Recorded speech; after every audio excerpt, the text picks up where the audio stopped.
우리 한 절씩 교독하겠습니다. 또 내가 해 아래서 보건대 재판하는 곳 거기에도 악이 있고 정의를 행하는 곳 거기에도 악이 있도다. 내가 내 마음속으로 이르기를 의인과 악인을 하나님이 심판하시리니 이는 모든 소망하는 일과 모든 행사에 때가 있음이라 하였으며 내가 내 마음속으로 이르기를 인생들의 일에 대하여 하나님이 그들을 시험하시리니 그들이 자기가 짐승과 다름이 없는 줄을 깨닫게 하려 하심이라 하였노라. 인생이 당하는 일을 짐승도 당하나니 그들이 당하는 일이 일반이라. 다 동일한 호흡이 있어서 짐승이 죽음같이 사람도 죽으니 사람이 짐승보다 뛰어남이 없음은 모든 것이 헛되미로다. 다 흙으로 말미암았으므로 다 흙으로 돌아가나니 다 한 곳으로 가거니와 인생들의 혼은 위로 올라가고 짐승의 혼은 아래 곧 땅으로 내려가는 줄을 누가 알랴. 같이요. 그러므로 나는 사람이 자기 일에 즐거워하는 것보다 더 나은 것이 없음을 보았나니 이는 그것이 그의 몫이기 때문이라. 그 뒤에 일어날 일이 무엇인지를 보게 하려고 그를 도로 데리고 올 자가 누구이랴. 아멘. 우리 지난 주일에 전도서 1장 1절 말씀해서 이렇게 첫 시간 보았었는데요. 전도서라는 성경 자세히 자주 설교하는 본문이 아니기 때문에 헛되고 헛되다 정도의 구절을 기억하면서 자세히 전도서의 내용들을 아는 분들이 많지는 않습니다. 전도서 1장 1절에 보시면 전도서라고 말한 것을 원문에 보면 전도자라고 번역된 코엘레트라고 말씀드렸습니다. 이 코엘레트가 전도서라는 의미인데 이 코엘레트가 무슨 뜻이냐면 카할하는 사람이거든요. 근데 카할이 사람들 회중을 모은다는 동사예요. 그래서 코엘레트는 사람들을 모으는 사람. 그래서 사람으로 안 하면 골동품 수집가처럼 뭔가 다른 것들을 모으는 수집가 이런 의미도 됩니다. 그런데 전도서의 내용을 보면 이 전도서에서 말하는 코엘레트는 사람들을 모아서 진리와 지혜를 가르치고 말하는, 그래서 NIV 같으면 티처 이렇게 전도자라는 코엘레트를 선생님으로 번역하고 킹제임스 버전 같으면 프리처 선포하는 자, 전파하는 자 이런 식으로 번역 영어 성경들이 하는 그런 단어입니다. 그래서 영어로는 전도서가 에클레시아스테트 이렇게 하는데 에클레시아라는 헬라 말이 교회잖아요. 에클레시아 교회. 그러니까 교회는 모인 사람들이 교회예요. 어떤 건물이 아니에요. 사람들의 모임, 회중, 이게 교회라는 단어인 에클레시아라는 뜻인데 그 에클레시아라는 단어에 에스테스 이런 식으로 회중을 모으는 사람 분사형으로 만든 거거든요. 영어 성경에서 전도서를 번역한 에클레시아스테스는 그냥 헬라말 그대로 소리나는 대로 쓴 거예요. 그래서 전도서를 생각할 때 어떤 생각하고 본문을 읽으셔야 되냐면 지혜로운 솔로몬에게만 하나님께서 전무후무한 지혜를 주셨죠. 지혜로운 전도자가 자녀들 혹은 제자들 백성들에게 삶의 지혜를 가르쳐주는 성경, 지혜 문학이죠. 지혜서예요. 잠언처럼 삶의 지혜와 통찰력을 주기 위해서 기록한 성경이 전도서입니다.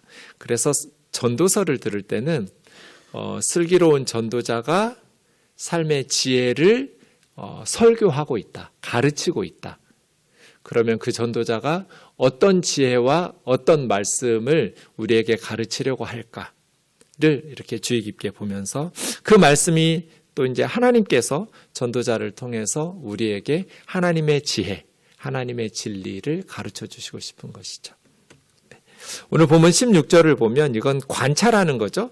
내가 해 아래서 보건대. 전도자는 대충 관찰하지 않았어요. 아주 집중해서 아주 자세히 상고하면서 살펴서 주의 깊게 관찰했어요. 그냥 적당 대충 관찰해서 하는 말이 아니고 내가 모든 것을 주의 깊게 관찰하고 연구하고 살펴서 가르친다, 이런 뜻이거든요. 해 아래서라는 말은 이 세상에서, 그 말입니다. 전도서에서 이 단어가 굉장히 중요하다고 그랬죠. 해 아래서. 해 위가 없다면 그런 뜻이에요. 이 세상에서 보건대 해 위에서는 이렇게 재판 안 하죠. 천국에서는 이런 재판이 없어요. 16절과 같은 재판이. 그런데 해 아래서, 이 세상에서는 이런 재판하는 곳은 정의를 행하는 곳이거든요. 재판정은 정의를 기대할 수 있는 곳, 세상에서 가장 거짓이 없고 불의와 부정부패가 없고 정의롭게 판결해야 되는 곳이 재판정이죠. 그런데 정의를 행해야 될 재판하는 곳에도 악이 있더라. 이게 전도자의 관찰이에요. 악이 있어서는 안 되는 곳이죠. 재판할 때는. 그런데 재판하는 곳, 그곳에도 악이 있고 정의를 행해야 되는 곳, 거기에도 악이 있도다. 그래서 전도자가 지금부터 이야기하려고 하는 것은 악한 세상에서 어떻게 살아야 될까? 왜 하나님께서 주신 권력을 악하게 사용할까? 하나님께서 재판장으로 삼권 분립이 되어 있지 않았던 전도서 시절에는 재판을 한다라는 것은 단순히 판사 역할만, 사법부 역할만 하는 게 아니라 행정부, 입법부 역할까지 하는 거거든요. 재판을 한다라는 것은 당시에는 하나님이 그에게 통치자로 세우셨다는 거잖아요. 이스라엘 같으면 12지파가 각 재판정들이 있어요. 도시마다. 그래서 지파 내에서 재판하고 그 재판이 어려워서 해결이 안 되면 이제 모세에게로 가죠. 그렇게 가서 해결하기 어려우면 모세 이후에는 사사에게 가거나 아니면 왕에게 가거나 이런 식으로 먼저는 각 지파 내에 있는 지파에서 재판들을 하죠. 거기에서 하나님께서 주신 그러한 무거운 책임감을 가지고 정의롭게 재판해야 하잖아요. 정의로워야 될 곳, 그 어느 곳보다 정의롭고 악이 있어서는 안 되는 곳, 재판하는 그곳에도 악이 있더라. 이 세상에 악이 없는 재판정이 있을까요? 악한 판결이 없는, 불순물과 찌꺼기와 부정부패가 없이 정말 정의롭게 판결을 내리는 재판정이 있을까? 글쎄요. 신명기 1장 16절 17절 보시죠. 모세가 12지파 재판장들에게 하는 말입니다.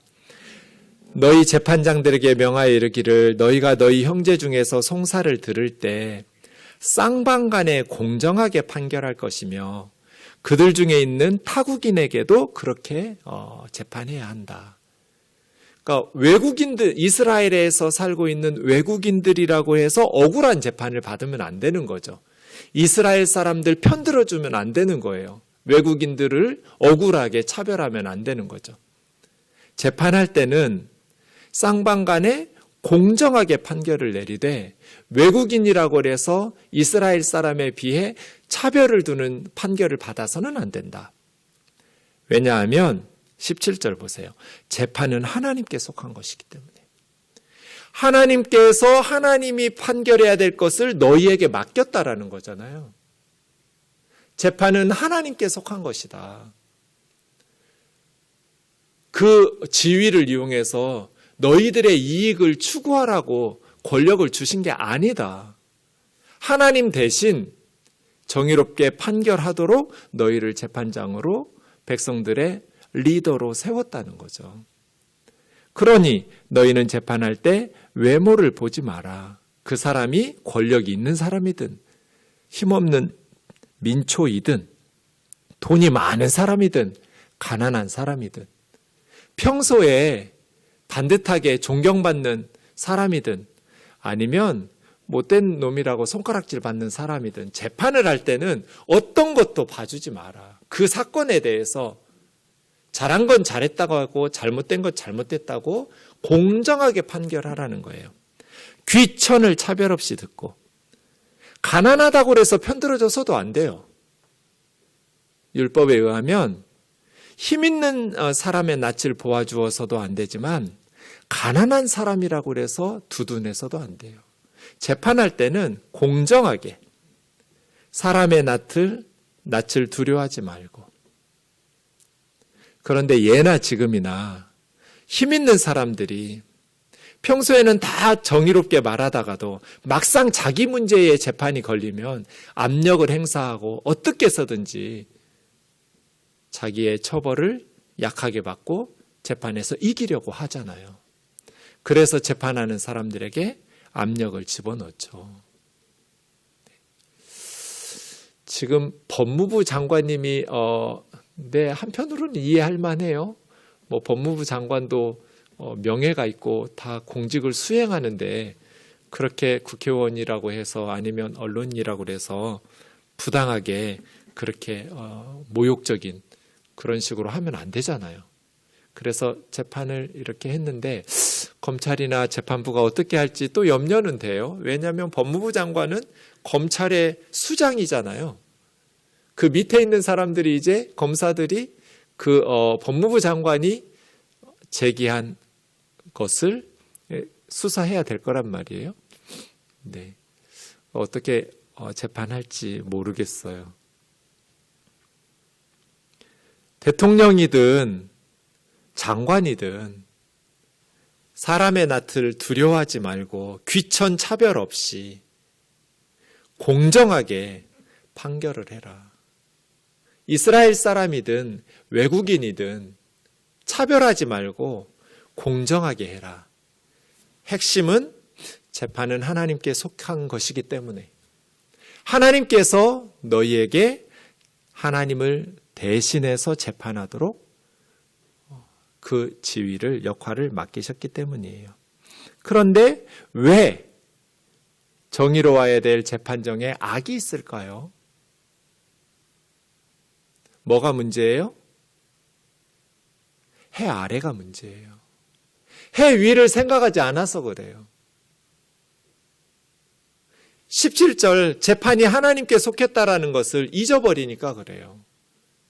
하나님의 심판을 받는다라는 것을 잊어버리니까. 내가 판결 내리고 재판한 것에 대해서 나중에 하나님의 심판을 받아야 된다라는 걸 잊어버려요. 해 아래가 전부인 줄 알아요. 자기들이 권력을 가지고 있으니까 자기들 뜻대로 이 세상이 진행되는 것처럼 보이니까. 그래서 헛되다는 거예요.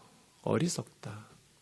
왜 이 세상에 억압과 학대와 불의와 부정부패가 끝나지 않을까요? 해 위를 생각하지 않기 때문에. 해 아래가 전부라고 생각하기 때문이에요.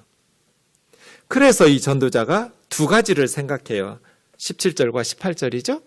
내가 내 마음속으로 이르기를 똑같이 시작돼요. 17절에도 그랬고 18절에도 그렇고 내가 내 마음속으로 그러니까 악이 행하여지는 재판정을 보면서 전도자는 두 가지 생각한 거예요. 그죠? 깊이 생각했어요. 첫 번째 것이 뭐예요? 의인과 악인을 하나님이 심판하시는데 모든 소망하는 일과 모든 행사에 대해서 하나님이 심판하시는 때가 있다. 이게 첫 번째 생각이었어요. 저렇게 재판하면 안 될 텐데 왜요? 의인과 악인을 하나님이 심판하시니까. 때가 있어요, 그 때가. 그런데 사람들이 왜 악을 행하면서 그렇게 정의를 행해야 될 재판정에서 악하게 판결을 내려요? 17절을 잊어버려요.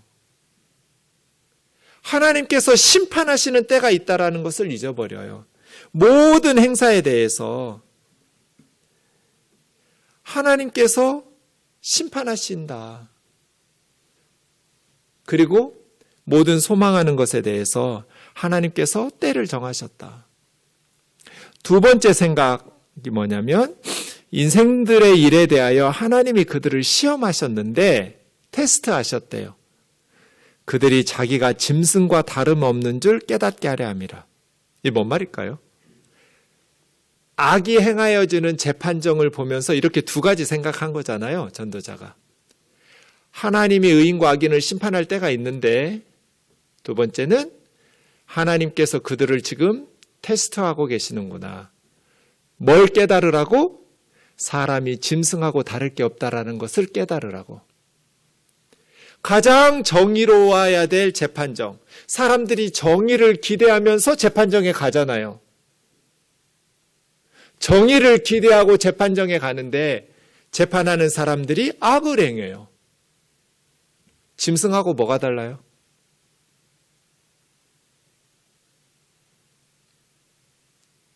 이게 두 번째예요. 재판정에서 악이 자행되는 것을 보면서 하나님께서 인간들의 악함을 깨닫고 사람이 짐승하고 다를 게 없구나 라는 것을 깨닫게 하시려고 하나님께서 나중에 전도자는 비슷한 말씀을 8장 11절에서 하는데요. 하나님께서 악한 일에 대한 징벌을 속히 실행하지 않으시니까 사람들이 악을 행하는데 마음이 담대하도다. 악을 행할 때마다 하나님의 징벌이 제깍제깍 실행되면 악한 짓을 못하겠죠. 불의한 재판을 할 때마다 재판장들이 막 죽어나가고 막 어디 병들고 문제가 생겨요. 가정에. 악한 짓을 할 때마다 하나님의 징벌이 속히 실행된다면 악한 재판 안 하겠죠. 두려워서라도 악을 행하지 않겠죠. 그런데 하나님께서 악을 행해도 징벌을 속히 안 하세요. 왜? 회개하고 돌이키라고. 아이들이 잘못할 때마다 어머니 아버지가 회초리로 때리지 않잖아요. 참고 아이 스스로 깨닫도록, 그리고 잘못을 뉘우치고 회개하도록. 하나님께서 만일 우리의 악에 대해서 속히 징벌하셨다면 지금 여기 수요기도회에 나와 앉아있을 사람 몇 명 없어요. 대부분 병원에 있어야 돼요. 어디 하나 고장 나가지고요. 아니면 다들 지금, 근데 우리가 악을 행해도 하나님의 징벌이 속히 실행되지 않는 건 우리를 아끼기 때문이잖아요. 회개하고 돌이키라고. 하나님께서는 우리를 아끼시기 때문에 자식을 사랑하는 부모가 다 알면서도 그냥 소갈이 하면서도 참고 좋은 말로 아이를 타이르고 회초리를 그때그때 들었다면 살아남을 애들이 몇이나 되겠어요. 맨날 멍들어 있겠죠. 하나님도 그렇거든요. 근데 문제는 뭐예요? 그렇게 하나님의 징벌이 속히 실행되지 않으니까 사람들이 악을 행하는데 마음이 담대해요. 죄져도 벌을 안 받으니까 계속 죄를 짓는 거예요. 그래서 사람이 짐승하고 다른 게 없어지는 거예요. 사실은 짐승보다 못할 때가 많죠. 짐승보다 못한 사람 많아요. 짐승들은요, 그렇게 악하게 안 해요. 이 두 가지예요. 가장 정의로워야 될 곳, 악이 있어서는 안 될 곳, 재판정, 법정에 악이 있어요. 그 모습을 보면서 전도자는 탄식했어요. 그리고 마음으로 깊이 두 가지를 생각했어요. 왜 이런 일이 벌어질까? 첫 번째 생각은 하나님이 심판하시는 때가 있을 텐데 그걸 생각하지 못하니까 악을 행하는 거예요. 그리고 두 번째는 인간이 자기가 짐승하고 다름이 없다라는 것을 깨닫게 하시려고. 그래서예요. 예레미야 애가는 이스라엘과 예루살렘이 멸망한 후에 슬픔의 노래가 애가잖아요. 예레미야 애가. 보면 정말 가슴을 찢어가면서 통곡을 하면서 예레미야 선지자가 하나님 앞에서 몸부림치는 성경이 예레미야 애가인데, 예레미야 애가 55장 21절에 보면 여호와여 우리를 주께로 돌이키소서 그리하시면 우리가 주께로 돌아가겠사오니 이렇게 말해요. 그러니까 회개에도 순서가 있어요. 우리가 하나님께 돌아가겠습니다. 아니요. 우리가 마음 먹었다고 그래서 우리의 악행을 그래도 내가 판사인데, 그래도 내가 왕인데, 그래도 내가 지파의 지도자인데 이렇게 뻔히 보이는데 악하게 판결을 내리면 안 되지. 이런 식으로 마음 먹고 내가 다시는 어떤 압력에도 굴하지 말고 어떤 뇌물에도 유혹받지 않고 공정하게 판결해야지. 그런 마음도 잘 안 먹어지거니와 마음 먹어도 그렇게 하지도 못해요. 그래서 여호와여 우리를 주께로 돌이키소서 그리하시면 우리가 주께로 돌아가겠습니다. 이게 뭐예요? 회개하는데도, 우리가 하나님에게로 돌아가는데도 하나님의 은혜가 먼저 필요하다는 거예요. 내가 맘먹으면 할 수 있어가 아니라 하나님의 은혜가 아니면 나는 아무것도 할 수 없는 죄인입니다. 70, 80, 90을 살아도 생각을 못 고쳐요. 자기가 뭐가 문제인지를 깨닫지를 못해요. 내가 짐승하고 다를 게 없는 하나님의 은혜가 아니면 목사니 장로니 권사니 아무짝에 쓸모없어요. 하나님의 은혜가 아니면 나는 짐승만도 못한 인간이 될 수 있다는 것을 말씀의 지혜를 통해서 배워야 되고 겸손하게 인정해야 돼요. 주님이 나를 주님에게로 돌이켜 주시지 않으면 나는 주님에게로 돌아갈 수 없는 죄인입니다. 주님의 은혜가 아니면 나는 경건하게 살 수 없는 죄인입니다. 주님의 은혜가 아니면 나는 거룩한 성도가 될 수 없는 사람입니다. 주님의 은혜가 먼저예요. 우리의 생각도, 우리의 말과 행실도 여호와여 우리를 주님에게로 돌이켜 주옵소서. 그러면 내가 주님에게로 돌아가서 회개하고, 지금 나라 망했는데 회개해야 하잖아요. 회개 외에는 방법이 없잖아요. 이스라엘은 성전 불타고 왕 두 눈 뽑히고 쇠사슬에 묶여서 바벨론으로 끌려가고 왕자들 다 살해당하고 예루살렘이 다 불살라졌잖아요. 유일한 희망은 회개밖에 없잖아요. 하나님께 돌아가는 것밖에 없잖아요. 근데 예레미야는 이렇게 가르쳐요. 회개도 내가 맘먹으면 할 수 있는 게 아니야. 우리가 맘먹는다고 회개하고 하나님께로 돌아갈 수 있는 게 아니다. 하나님의 은혜가 먼저이다. 여호와여 우리를 주께로 돌이키소서. 판사들이 마음 먹는다고 정의로운 판사 되는 거 아니에요.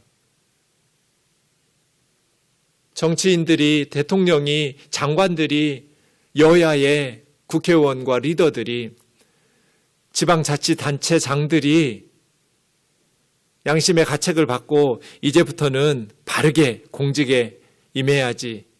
아니요, 불가능해요. 짐승하고 다를 게 없어요. 하나님의 은혜가 아니면 여호와여 우리를 주께로 돌이키소서. 내 속에 선한 것이 없습니다.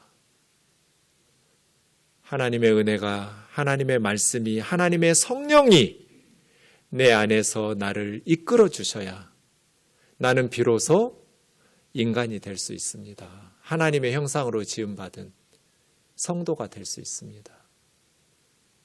은혜가 아니면 나는 하나님의 백성답게 살아갈 수가 없습니다. 이걸 가르치는 거예요. 19절입니다. 인생이 당하는 일들을 짐승도 당하나니 그들이 당하는 일이 일반이라. 다 동일한 호흡이 있어 짐승 죽음같이 사람도 죽으니 사람이 짐승보다 뛰어남이 없으면 모든 것이 헛됨이로다. 다 흙으로 말미암았으므로 다 흙으로 돌아가나니 다 한 곳으로 가거니와 인생들의 혼은 위로 올라가고 짐승의 혼은 아래 곧 땅으로 내려가는 줄을 누가 알랴. 짐승도 창세기 2장에 보면 흙으로 만드셨어요. 사람도 흙으로 만드셨어요. 그래서 짐승도 죽고 사람도 죽어요. 그렇게 죽고 나면 짐승도 흙이 되고 사람도 흙이 돼요. 다 흙으로 돌아가요. 이것을 기억하지 못하니까 악하게 재판하는 거거든요. 언젠가 내가 흙으로 돌아간다라는 것을 기억한다면 하나님의 부르시는 그날 10분도 더 1초도 더 연기하지 못하고 하나님의 때에 내 몸이 흙으로 돌아가고 내 영혼은 어디로 가요? 전도서 12장 7절이죠? 같이요. 시작. 흙은 여전히 땅으로 돌아가고 영은 그것을 주신 하나님께로 돌아가기 전에 기억하라. 이게 죽음이에요. 흙은 땅으로 돌아가고 우리의 코에 생기를 불어넣어 주셨던 우리 영혼은 하나님께로 돌아가죠. 네. 이것을 기억한다면, 하나님 앞에 서야 된다라는 것을 기억한다면 악한 재판을 내리지 않을 텐데 말이에요. 짐승도 흙으로 돌아가는데 짐승의 혼은 아래로 땅으로, 사람들의 혼은 위로 하늘로, 짐승이나 사람이나 다 흙으로 돌아간다. 저도 여러분도 언젠가 흙으로 돌아가겠죠. 장례식 예배를 인도할 때마다 영정사진 앞에서 그런 상상을 하게 돼요. 언젠가 내 사진이 저렇게 영정 속에 들어가겠지. 언젠가 나도 주님 부르시는 그날 영정사진 속에 들어가고 나를 기억하는 이들이 와서 우리 가족들을 위로한다고 예배하겠지.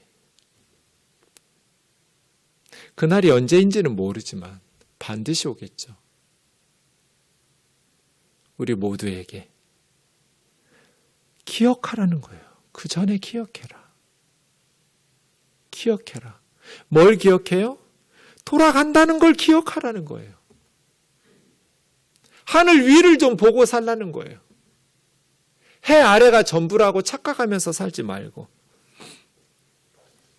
그럼 우리는 어떻게 살아야 될까요? 마지막 22절입니다. 그러므로 나는 이렇게 억압과 학대와 불의와 그러한 망가진 세상이지만 그 속에서도 자기 일을 즐거워하는 것보다 더 나은 것이 없음을 보았나니.